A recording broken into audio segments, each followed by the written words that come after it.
Good morning po. Tayo po'y mag-aral ng salita ng Diyos. The Gospel of Luke chapter 9 verses 24 hanggang 25. Ang naghahangad na magligtas ng kanyang buhay ay mawawalan nito, ngunit ang mawalan ng kanyang buhay alang-alang sa akin ay magkakamit nito. Ano nga ang mapapala ng tao? Makamtan man niya ang buong daigdig kung ang mapapahamak naman ay ang kanyang sarili. Discover your real purpose in life. Alam niyo po sa discipleship, lahat nakasalalay sa pagka-discovery po ninyo ng inyong purpose sa buhay. Dapat madiscover niyo kung ano po yung disenyo ng Diyos sa inyo at ano yung inyong specific calling. At dapat po isurrender natin ang ating buhay doon po sa purpose ng Lord para maging meaningful po yung ating buhay dito sa mundong ito. So isa-isahin po natin yan. Unang-una dapat ang isang tao makilala niya ang Panginoong Jesus as His Lord and Savior.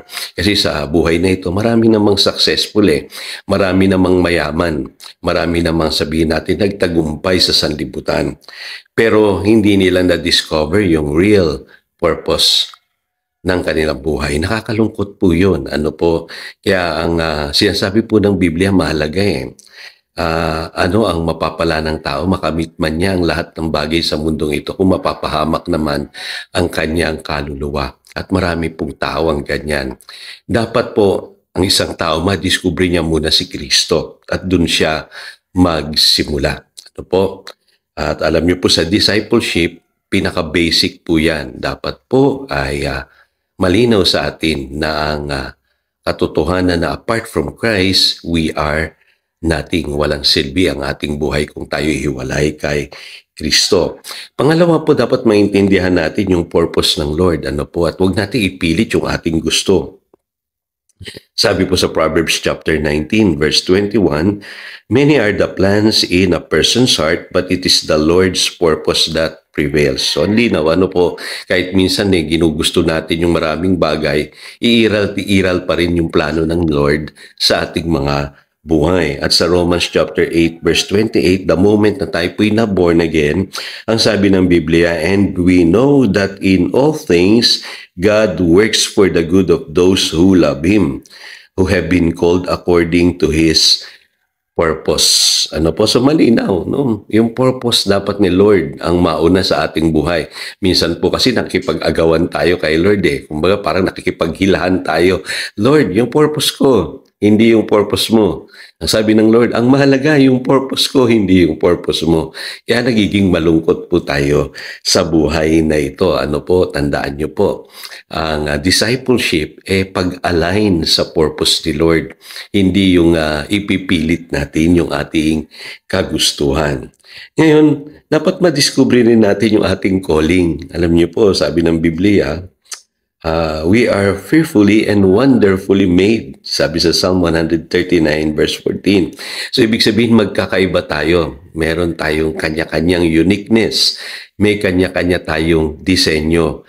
Kaya may kanya-kanya rin tayong pagkatawag. Iba yung pagkatawag ni pastor, iba rin yung sa'yo. Hindi tayo pare-pareho. Iba-iba yung ating gifts, iba-iba yung ating skills. Iba-iba yung ating naging background sa buhay, yung ating naging trabaho, yung ating blueprint, At iba-iba rin yung ating timeline.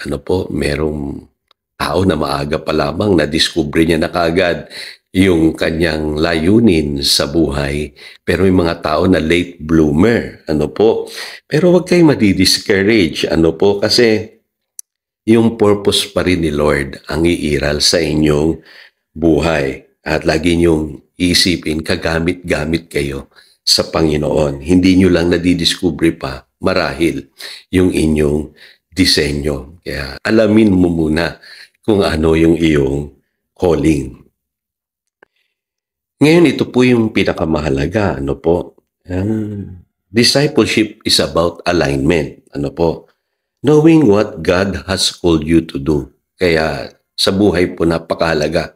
Ma-align yung kalooban natin sa nais ng Lord. Kasi ang paglilingkod po sa Lord at yung discipleship is about surrender. I-surrender nating lubos yung ating buhay sa Lord. Kaya maraming tao po hanggang ngayon, hindi sila masaya. Kasi po, hindi pa totally surrendered yung kanilang buhay. Maring pinaglalaban nila yung kanilang kagustuhan. Tinatawag pala sila ng Lord na maglingkod. Pero mas gusto nilang magtrabaho, magnegosyo, o di naman kaya gawin yung kanilang personal na ambisyon. Napakahalaga po na ma-discover natin ang purpose ni Lord sa ating buhay. Tayo po'y manalangin. Lord, salamat po. At muli, natutunan namin na mahalaga po yung iyong purpose, and your purpose and plan will prevail sa aming buhay.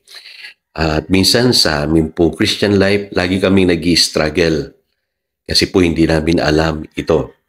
Forgive us, Lord. Salamat na lang at may Romans 8:28 na ikaw ay kumikilos para sa aming ikabubuti. Yung iyong purpose pa rin ang magaganap sa aming buhay.